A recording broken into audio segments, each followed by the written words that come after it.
Hello everyone.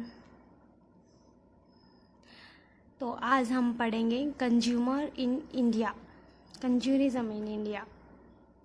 हम जो ये सिलेबस कर रहे हैं वो है हमारा बिजनेस एनवायरनमेंट का है, जो कि हमारे नेट एग्ज़ाम के पेपर 2 का सिलेबस है, यूनिट 1 का है बिज़नेस एनवायरनमेंट। पहले की वाली वीडियो में हमने बिज़नेस एनवायरनमेंट के बारे में पढ़ा था कि हमारा बिज़नेस एनवायरनमेंट क्या होता है, इसके कंपोनेंट्स, फीचर्स और इसकी क्लासिफिकेशन के बारे में हमने पढ़ा है। तो आज हम एक नए टॉपिक से इस वीडियो की शुरुआत करते हैं, कंज्यूमरिज्म इन इंडिया, कि हमारा कंज्यूमरिज्म जो है वो इंडिया में मतलब क्या कुछ है, उसके बारे में हम अच्छे से पढ़ेंगे। पहले वाली वीडियो भी मैंने बना रखी है, उसकी प्लेलिस्ट आपको मिल जाएगी। जो वीडियो मैंने बना रखी है आप एक बार उनको देख लेना अच्छे से, तो आपको ये टॉपिक भी अच्छे से समझ में आ जाएगा। So this video is particularly for you. And तो कंज्यूमरिज्म इन इंडिया, कंज्यूमरिज्म के बारे में पढ़ने से पहले हम एक बार कंज्यूमर वर्ड के बारे में पढ़ लेते हैं कि हमारा जो कंज्यूमर वर्ड होता है वो कंज्यूमर वर्ड क्या होता है, कि कंज्यूमर हमारा होता क्या है। सपोज कंज्यूमर क्या होता है, कि कंज्यूमर वो होता है जो किसी भी चीज़ को परचेज़ करता है। परचेज़ किस वजह से करता है, ताकि उस चीज़ को यूज़ कर सके। सपोज़ कीजिए, मान लीजिए मैंने ये पेन परचेज़ किया है। मैंने ये पेन परचेज़ क्यों किया है? क्योंकि मुझे अपने नोट्स तैयार करने हैं, मुझे लिखना है, मुझे इसका यूज़ करना है। तो क्या मैंने इसका प्राइस दिया है ना, जो हमारे सेलर उनको प्राइस दिया है, जितने का भी है, 5 का 10 का जितने का मैंने लिया है उसका मैंने प्राइस दिया है। तो मैंने प्राइस दिया है और इसको मैंने परचेज़ किया है, किस यूज़ में परचेज़ किया कि मुझे इसकी ज़रूरत है, मुझे इसकी यूज़ करना है। तो कंज्यूमर क्या होता है? कंज्यूमर वो एक ऐसा पर्सन होता है जो अपनी चीज़ों को, यानी जो चीज़ें उसे चाहिए होती हैं उन चीज़ों को कंप्लीट करने के लिए किसी भी चीज़ को जब वो परचेज़ करता है उसके बदले में क्या देता है? प्राइस देता है, कुछ चीज़ देता है। तो वो क्या होता है? हमारा कंज्यूमर यानी उपभोक्ता। तो उपभोक्ता मार्केट में सबसे जो मेन जो चीज़ होती है वो क्या होती है? उपभोक्ता होता है। जब हम कोई प्रोडक्ट तैयार करते हैं तो किसके लिए करते हैं? उपभोक्ता यानी कंज्यूमर के लिए ही करते हैं ना। कि हमने कुछ भी चीज़ बनाई है, मैंने कोई बुक बनाई है या मैंने कोई टेक्स्ट बुक है, वो हम किस लिए परचेज करते हैं? फिर कोई पेपर है, पेन है, कॉपी है, कुछ भी चीज़ है, वो हम किस लिए बनाते हैं? इसलिए बनाते हैं ना, इसलिए करते हैं ना, ताकि हमारा जो प्रोडक्ट है वो बिके, उसे कोई खरीदे। और हम क्यों खरीदते हैं? हमें जब किसी भी चीज़ की हमें ज़रूरत होती है तो हम उस चीज़ को मार्केट से खरीद लेते हैं और उसके बदले में हम कुछ प्राइस दे देते हैं। तो वो क्या होता है? हमारा कंज्यूमर होता है। ठीक है, तो कंज्यूमर वही होता है जो किसी भी चीज़ को खरीदने के बदले में उनको पैसे देता है और उस चीज़ को परचेज करता है ताकि अपनी आवश्यकताओं की वो पूर्ति कर सके। तो हमारा जो कंज्यूमर है, तो पहले क्या था? पहले जो उपभोक्ता थे, जो हमारे कंज्यूमर थे, उनको बोलने का ये अधिकार नहीं था। मतलब कैसा अधिकार? अब सपोज कीजिए मैं ये पेन लेके आई हूँ, ठीक है, तो मैं पेन क्यों लेके आई हूँ? मुझे अपने नोट्स तैयार करने हैं, मुझे लिखना है, मुझे ग्रीन पेन चाहिए, उसके लिए मुझे अपने हेडलाइंस बनानी है। तो अगर मान लीजिए ये पेन खराब होता, ठीक है, ये पेन खराब होता, या फिर ये बीच बीच में रुक रुक के चलता, मतलब अच्छे से नहीं चल रहा होता, तो मैं क्या करती?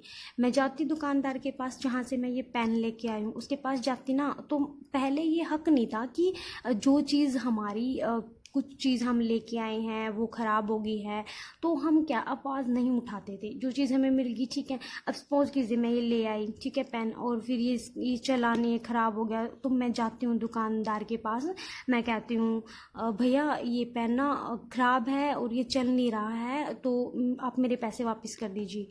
तो दुकानदार क्या कहता है? जो रिटेलर एंड सेलर होते हैं वो क्या कहता है? सर मैम हमारी इसमें कोई गलती नहीं है, प्रोड्यूसर की गलती है, कंपनी की गलती है, बनाने वाले की गलती है, जहाँ से हम खरीद के लाए हैं उनकी गलती उनको देखना चाहिए, हम इसमें कुछ नहीं कर सकते। तो क्या मेरे तो पैसे डूब गए ना? ये तो चलो छोटी सी चीज़ है तो पैसे ही, या फिर हम कोई और चीज़ खरीद रहे हैं, अगर उसके अंदर कोई कमी है, अगर हमारी आवाज़ ही नहीं कोई सुन रहा तो फिर उस चीज़ का क्या फ़ायदा? तो जब कोई भी आवाज़ ही नहीं सुन रहा किसी चीज़ के प्रति, तो उसके बाद एक वर्ड आया था हमारा कंज्यूमरिज्म। कब आया था? ये आया था अर्ली 1960 में आया था। तो ये क्या था? कंज्यूमरिज्म क्या था? कंज्यूमरिज्म ये था कि अगर हम कोई चीज़ परचेज़ कर रहे हैं और वो उस चीज़ में कोई इफ़ेक्ट है, तो हम क्या है कि हम जाके हम सीधे अपनी आवाज़ उठा सकते हैं कि ये चीज़ हमारी ख़राब है। या सपोज़ कीजिए कोई चीज़ बिक रही है, वो कोई चीज़ ज़्यादा कीमत में बेच रहे हैं, ज़्यादा प्राइसेस लगा रहे हैं, लेकिन हमें क्या उन चीज़ों का पता है कि ये इतने प्राइस की नहीं है, ये इससे कम प्राइस की है, इससे ज़्यादा प्राइस की है। तो हम बोल सकते हैं कि भैया आप ये ना ज़्यादा रेट लगा रहे हो। तो ये हर चीज़ होती है। अगर हम कुछ खरीद रहे होते हैं तो उसके ऊपर उसका रेट लिखा होता है, उसकी डेट होती है, एक्सपायरी डेट होती है, उसकी कुछ क्वालिटीज़ भी होती हैं, मतलब सब कुछ उसका लिखा होता है। अगर हम पढ़े लिखे हैं तो हम उस चीज़ को अच्छे से देख लेते हैं, अच्छे से रीड आउट कर लेते हैं कि हमें होता है कि दुकानदार हमें बेवकूफ़ नहीं बना सकता, या फिर हमें वो लूटा खसोटे वाला काम नहीं हो सकता। तो फिर अब हम आते हैं, हमें कंज्यूमर का पता लग गया कंज्यूमर हमारा होता क्या है। तो कंज्यूरिज्म, वैसे अभी आपने पढ़ा होगा तो कंज्यूमर को क्या बोलते हैं, मतलब जो हमारा उपभोक्ता होता है उसे हम मार्केट का राजा बोलते हैं, ठीक है। तो कंज्यूरिज्म पे हम फोकस करते हैं कि हमारा कंज्यूरिज्म होता क्या है। The term consumerism come into existence in early 1960। मतलब जो हमारा कंज्यूरिज्म जो वर्ड था, इसकी जो उत्पत्ति हुई थी, जो यह आया था, वो कब आया था? 1960 को आया था। आप ये याद रख लीजिए डेट, ये MCQ क्वेश्चन में पूछ लेते हैं कई बार। तो हमारा जो कंज्यूरिज्म है वो कब आया था? 1960 में आया था। उसके बाद हमारा नेक्स्ट है, consumerism is a social force designed to protect consumer interest in the market place by organization organized consumers pressures on business houses। इसका मतलब भी क्या होता है? सॉरी,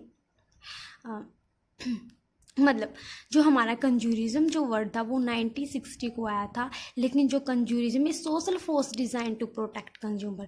मतलब जो ये वर्ड था वो किस लिए आया था? ताकि कंज्यूमर को प्रोटेक्ट कर सके। जो दुकानदार या जो ऑर्गेनाइजेशन है, जो बिजनेस हैं, उनको ये चीज़ हो सके कि उनके ऊपर ये ऐसा दबाव बन सके कि हम जो भी प्रोडक्ट बना रहे हैं और उनको हम जब सेल करेंगे तो जो हमारे कंज्यूमर हैं वो जब उनको परचेज करेंगे तो ऐसा हमारा प्रोडक्ट होना चाहिए कि उसके अंदर कोई इफ़ेक्ट ना हो, ताकि वो उस चीज़ को यूज़ करके उस चीज़ को खुश हो सके और हमारी चीज़ें मतलब वापस से भी परचेज़ करें। तो एक ऐसा सोशल फोर्सेस होता है जो हमारा कंज्यूरिज्म का मेन मोटिव यही है कि जो हमारे उपभोक्ता होते, पहले जो आवाज़ नहीं उठा सकते थे, हम किसी को नहीं बोल सकते थे, लेकिन अब अगर हमें किसी भी प्रोडक्ट में किसी भी चीज़ की हमें कमी लगती है कि ये चीज़ ऐसे नहीं है, जो चीज़ इन्होंने बताई है वो तो इसमें है नहीं है, तो हम उसके लिए आवाज़ उठा सकते हैं। चाहे हम कोई इंटरनेट से कोई चीज़ परचेज कर रहे हैं, आपने कई बार, आपको एक छोटा सा एग्जांपल देती हूँ, आप सभी ऑनलाइन शॉपिंग करते हैं, आपने फ्लिपकार्ट से की है, क्लब फैक्ट्री से की है, या फिर किसी और अमेज़न से की है, किसी भी ऐप से की है। मान लीजिए आपने फ्लिपकार्ट से एक काम किया, हाँ, ये नोटबुक ही मंगवाई आपने, ठीक है, आपने नोटबुक मंगवा ली फ्लिपकार्ट से, लेकिन क्या नोटबुक में कुछ पेजेस वाइट हैं, कुछ ब्लैक हैं, कुछ बिल्कुल ही ब्लैंक हैं, लेकिन जो चीज़ आपको चाहिए थी उसमें मतलब आपको फॉल्ट मिल गया ना, तो उसमें क्या होता है कि उसमें वो अलग से जो डालते हैं, उसमें वेबसाइट होती है जो भी अलग से होता है, तो उसमें ये होता है कि फीडबैक देते हैं ना, फीडबैक पूछते हैं भी क्या हेल्प चाहिए आपको, क्या चीज़ की कमी है। तो हम क्या करते हैं, हम जो चीज़ हमने खरीदी अगर हमें वो चीज़ अच्छी नहीं लगती है तो हम दोबारा उसे रीसेल कर लेते हैं ना। बहुत बार होता है, कई बार हम फ्लिपकार्ट से कुछ भी चीज़ें मंगवाते हैं, वो चीज़ें हमारे पसंद की नहीं आती तो हम उसको वापस रिटर्न कर देते हैं ना हम वापस में रिटर्न। तो ये कंज्यूरिज्म जो था वो 1960 में इसीलिए आया था, कंज्यूमर को प्रोटेक्ट करने के लिए, कि जो हमारे ये बिजनेस जो हैं, जो प्रोडक्ट बेच रहे हैं, जो चीज़ कर रहे हैं, वो जो सारी चीज़ें हैं वो धोखाधड़ी में ना फंसें, कि जो कंज्यूमर है ना वो किसी धोखे में ना फंसे, ताकि वो उनको पता चले कि भी ये हमारी चीज़ इस यूज़ की है और हम इसको इस तरीके से यूज़ कर रहे हैं। तो ये था हमारा कंज्यूरिज्म, ठीक है। आई होप आपको समझ में आ गया होगा। उसके बाद हम इसकी डेफिनेशन करते हैं, डेफिनेशन ऑफ कंज्यूरिज्म, कि इसकी डेफिनेशन क्या है। इसके 2 डेफिनेशन है, हम एक बार फटाफट रीड आउट कर लेते हैं। A social movement seeking to arguments the right and power of the buyer in relation to sellers. I'm really sorry. And second हमारा all environmental forces introduced to aid and protect consumer through the expression of legal, moral and economic pressures on business. ठीक है। भी हमारा क्या होता है कि इस सोशल मूवमेंट्स की seeking to argument the right and power of the buyer in tailor to seller.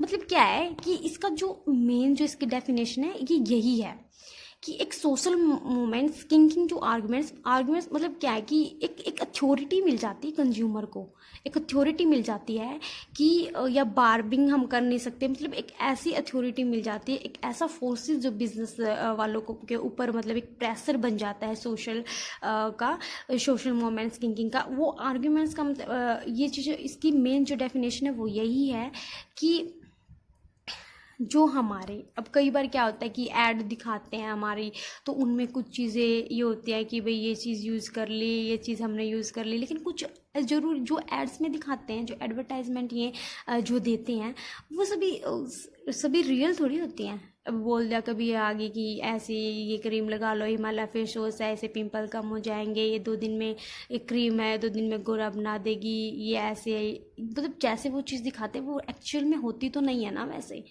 तो एक फोर्सेस बन जाता है इस कंज्यूमर जो हमारा एक्ट आया था इंडिया में 1960 में, इससे क्या होता है एक फोर्स बन जाता है बिजनेस वालों के ऊपर, जो प्रोडक्ट बना रहे हैं उनके ऊपर एक ऐसा फोर्स बन जाता है ताकि वो जब भी अपना कोई प्रोडक्ट बनाए और उसको मार्केट में उतारने से पहले वो एक बार सोच समझ के करे कि भी हमारे आजकल के कंज्यूमर ये आते हैं ना जागो ग्राहक जागो, वो इसलिए होता है कि हमें हर तरह का पता हो।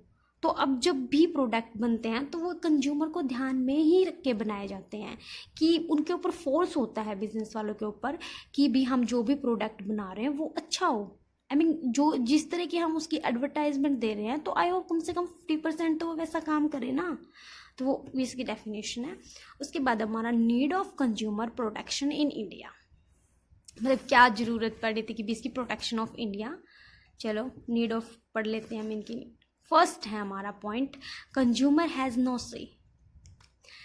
ये तब की है जब ज़रूरत पड़ी थी भी कंज्यूमर की प्रोटेक्शन के लिए, जब इंडिया में ये कंज्यूरिज्म जो वर्ड आया था, जो कंज्यूरिज्म जो वर्ड है ना, ये जो कंज्यूरिज्म वर्ड है ये 1960 में जब आया था तो इसकी ज़रूरत पड़ी थी तभी तो ये आया था ना। अगर इसकी कुछ ज़रूरत ही नहीं होती, अगर ग्राहकों को जो हमारे कंज्यूमर होते हैं उनको अगर वो जो चीज़ इफेक्ट होता है किसी चीज़ में, अगर दुकानदार तभी के तभी वापस कर देते तो इन समस्या ही नहीं होती तो ये वर्ड नहीं आता ना। तो इस वर्ड की ज़रूरत पड़ी कि भाई ग्राहकों को भी आवाज़ उठाने का टाइम में, कुछ पढ़े लिखे होते हैं, जो पढ़े लिखे नहीं होते उनको तो कुछ नहीं पता होता ना, तो फिर उसमें क्या होता तो वो तो बुद्धू ही बन जाते हैं ना। कुछ चीज़ें चाहे वो 50 की लगाए, चाहे 10 की लगाए, चाहे 60 की लगाए, कब की भी लगाए, कितना भी ही मार्जिन कमा ले, तो वो तो नहीं कर सकते ना। तो उसके बाद है हमारा, तो इसकी आवश्यकता क्यों पड़ी थी, need of consumer protection in India. First हमारा पॉइंट है कंज्यूमर हैज़ नो से। कंज्यूमर हैज़ नो से मतलब जब क्या था, जब ये एक्ट नहीं आया था, जब किसी को हक नहीं था, यानी आवाज़ उठाने का हक नहीं था कि हम ये बोल सके कि नहीं ये चीज़ इतने की नहीं है, इतने की और हमें इतने में चाहिए। सपोज़ मैं एग्जांपल देती हूँ, मान लीजिए ये पेन है, ये पेन की कीमत है 5 रुपये, ठीक है 5 रुपये, लेकिन मुझे नहीं पता, मैं पढ़ी लिखी नहीं हूँ, मुझे नहीं पता कि कितने का है। जब मुझे पता ही नहीं है तो फिर तो वही बात है भाई, जो हमारा शॉपकीपर है जो भी है वो जितना भी इसका रेट लगाएगा मैं तो उतना ही लेके आऊँगा, चाहे 50 का दे चाहे 10 का दे, जब मुझे पता ही नहीं है। और सबसे पहले बात है कि कंज्यूमर हैज़ नो से, कंज्यूमर हैज़ नो से मतलब पहले जो कंज्यूमर होते थे, जो उपभोक्ता होते थे, जो ग्राहक होते थे, उनको ये हक नहीं था कि वो बोले। अगर उन्हें कोई चीज़ ख़राब मिल जाती है, उनको हक नहीं था कि ये चीज़ मेरी ख़राब है, मैं जाके उसके साथ लड़ाई झगड़ा नहीं कर सकती थी। पहले ये नहीं था कि मैं अगर मैं कुछ लेके आई हूँ तो मैं उसके जाके फिर ये कहूँगी कि नहीं भैया आपने तो ये गलत किया, मुझे अपने पैसे वापस चाहिए। तो ये हक नहीं था, लेकिन अब ये हक है। अगर हम कोई चीज़ हमारी है तो अब हमें हक है, आवाज़ उठाने का हक, हम बोलने का हक है कि हमें ये चीज़ नहीं चाहिए, इसमें ये फॉल्ट है, ये वो है। तो पहले हक नहीं था, अब है इस एक्ट के आने के बाद। इसीलिए इसकी आवश्यकता पड़ी थी कि कंज्यूमर जो है वो अपने प्रोटेक्शन के लिए ये चीज़ आई थी कि कंज्यूमर को प्रोटेक्ट कर सके। उसके बाद है इग्नोरेंस एंड इलिटरेसी। इलिटरेसी का मतलब होता है जो लोग क्या होते हैं, पढ़े लिखे नहीं होते हैं, वो होते हैं हमारे इलिटरेसी।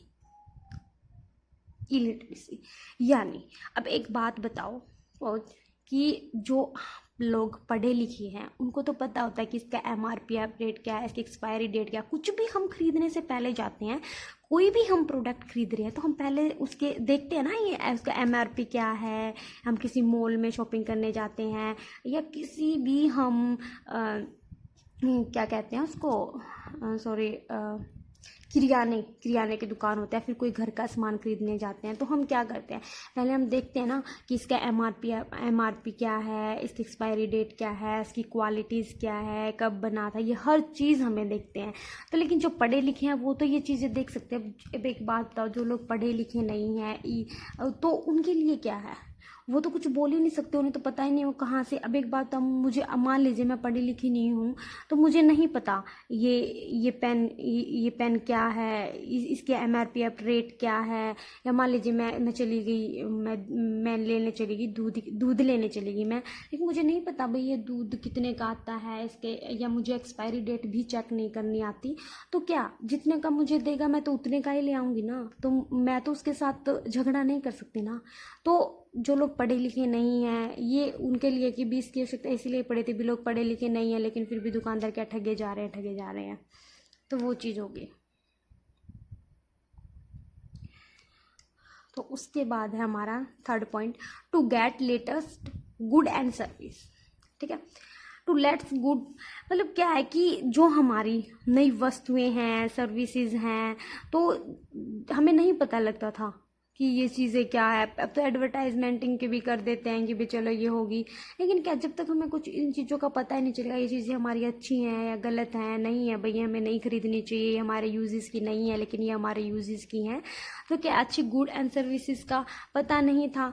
लेकिन ना हम उन चीज़ों के बारे में हम ये कह सकते थे कि भाई नहीं हमें यही चीज़ चाहिए, ये नहीं है, तो हम आवाज़ नहीं उठा सकते थे, तो भी इसकी आवश्यकता पड़ी थी हमारे जो कंज्यूमर प्रोटेक्शन की है।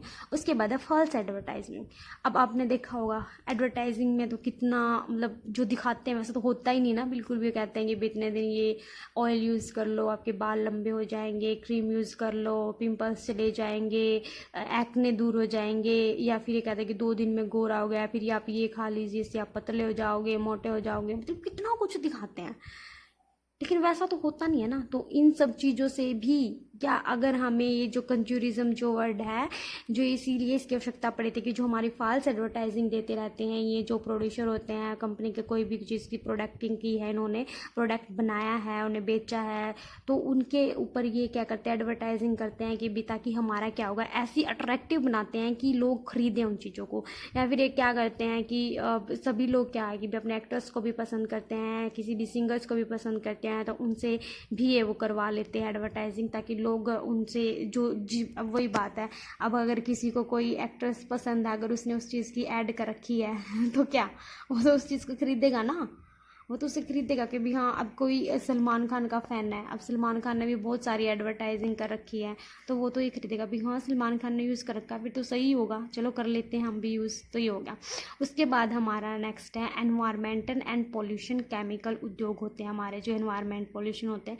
अब केमिकल की है मतलब कुछ फैक्ट्रीज या फिर कुछ बिजनेस ऐसे होते हैं जो इतने केमिकल्स प्रोडक्ट बनाते हैं, इतना केमिकली यूज़ करते हैं उन चीज़ों को, तो क्या होता है कि अब एक बात बताइए, जो क्रैकर्स होते हैं हमारे, जो पटाखे होते हैं, वो भी क्या होता है केमिकल से ही तो बनते हैं, उनमें कितना सारा केमिकल होता है। लेकिन अब एक बात बताओ, जब हम पढ़े लिखे ही नहीं हैं, हमें कुछ नहीं पता उस चीज़ के बारे में, जो उन्होंने क्रैकर्स के ऊपर जो रूल्स दे रखे हैं कि ये कैसे जलाना है, इसको कैसे यूज़ करना है, इसे बच्चों से दूर रखना है, ये चीज़ें हैं, हमें नहीं है तो बच्चे किसी भी तरह यूज़ करो, है ना। तो लेकिन है तो उनका नुकसान तो है ना, बहुत ज़्यादा नुकसान है। अब हम पटाखे खरीदने जाते हैं तो कोई भी रॉकेट लिया हमने, नार लिया, कोई भी हमने क्रैकर्स लिए हैं जो, तो क्या है कि एनवायरनमेंट के पोल्यूशन में तो है ही वो चीज़ें, एनवायरनमेंट तो हमारा पोल्यूशन होता ही है, गंदा होता ही है, पटाखों से कितना धुआं निकलता है। कई बार क्या होते हैं बच्चों को कुछ पटाखे जलाने नहीं आते, लेकिन वो क्या होता है कि भाई चलो दिवाली है, खुशी में और बच्चे भी जला रहे हैं, हम भी जला लेते हैं, तो वो करते हैं ऐसी चीज़ें, लेकिन उससे नुकसान होता है। लेकिन क्रैकर्स के ऊपर साफ साफ लिखा भी होता है कि इसे कैसे यूज करना, और कुछ पिक्चर्स भी होती है। आपने देखा होगा कई बार कोई भी चीज़ हम यूज़ कर रहे हैं तो उसके पैकेट के ऊपर बना होता है कि ये इस तरीके से यूज़ करना है, फिर ये ऐसे करना है, फिर ऐसे करना है। आप हम कई बार शैम्पू भी यूज़ करते हैं, कंडीशनर यूज़ करते हैं, तो उसके ऊपर अभी स्टेप 1 ऐसे, स्टेप 2, स्टेप 3, तो ये सब चीज़ें क्या होती है उसके अंदर दी हुई होती हैं कि ये करनी है हमें। लेकिन जब हमें उस चीज़ के बारे में पता ही नहीं है तो हम कैसे करेंगे। तो इसका भी बहुत इफेक्ट पड़ता है कि भी हमारे जो केमिकल उद्योग हैं वो क्या मतलब इतना केमिकल यूज़ करते हैं उन चीज़ों में, जिससे एनवायरनमेंट हमारा पोल्यूशन तो होता ही है। उसके बाद है डिफ़िकल्टी ऑफ गेट टुगेदर्स। ये क्या होता है डिफ़िकल्टी ऑफ गेट टुगेदर्स में क्या होता है, मान लीजिए हमने सपोज कोई बुक खरीदी है, हमने मान लीजिए हमने ये टेक्स्ट बुक खरीद ली, ठीक है, ये टेक्स्ट बुक खरीद ली हमने।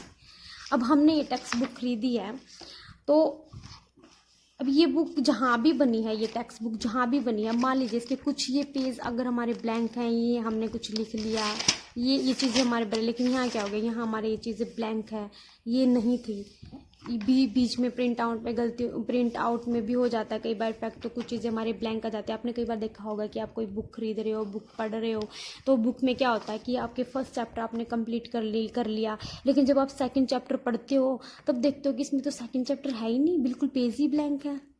तो अब एक बात है, उस चीज़ का इशू तो है ना। अब सोचो वो बुक जहाँ भी गई होगी, अब ये तो नहीं कि अकेले आपके लिए बुक छपी थी, बहुत सारे बच्चे यूज़ करते हैं बुक्स। तो अब सोचो वो बुक्स कहाँ गई होगी, तो सबको ही इश्यू होगा ना। तो कोई अब ये तो नहीं है ना किसी से पूछ सकते भी तुझे भी इश्यू है, तुझे भी, कोई कनेक्शन तो नहीं है ना।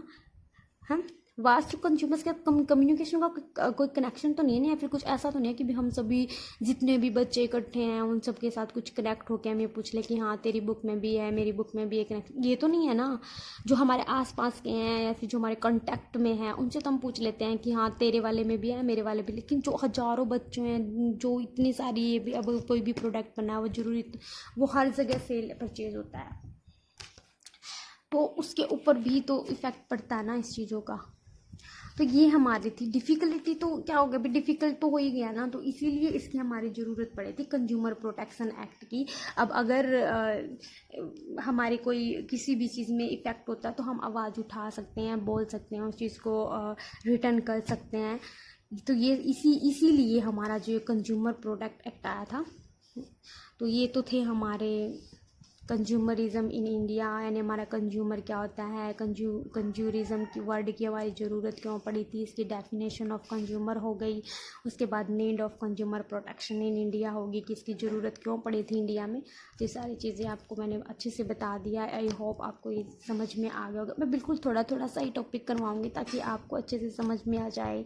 अब इतनी बड़ी वीडियो बनाने का कोई फ़ायदा नहीं। ये तो मैं भी बना सकती हूँ 10-15 घंटे की वीडियो, लेकिन क्या बच्चे इतनी लगातार ये चीज़ें देख भी तो नहीं सकते ना। तो 10-15 मिनट की अगर हम वीडियो बना रहे हैं, 20 की बना रहे हैं, तो उसमें क्या होता है कि बच्चे आराम से अगर 10-15 मिनट का भी टाइम मिलता है तो उसको ईज़िली कर सकते हैं। अगर आपको ये नोट करना, आप नोट कर लीजिए। अगर आपको किसी को मेरे नोट्स चाहिए तो आप नोट्स के लिए भी कमेंट सेक्शन में कमेंट कर सकते हो। बाकी आप मुझे बताना ये वीडियो कैसी लगी, अच्छी बुरी जैसी भी हो आप मुझे बताना।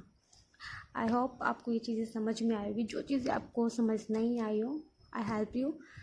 बाकी take care, good luck, bye bye.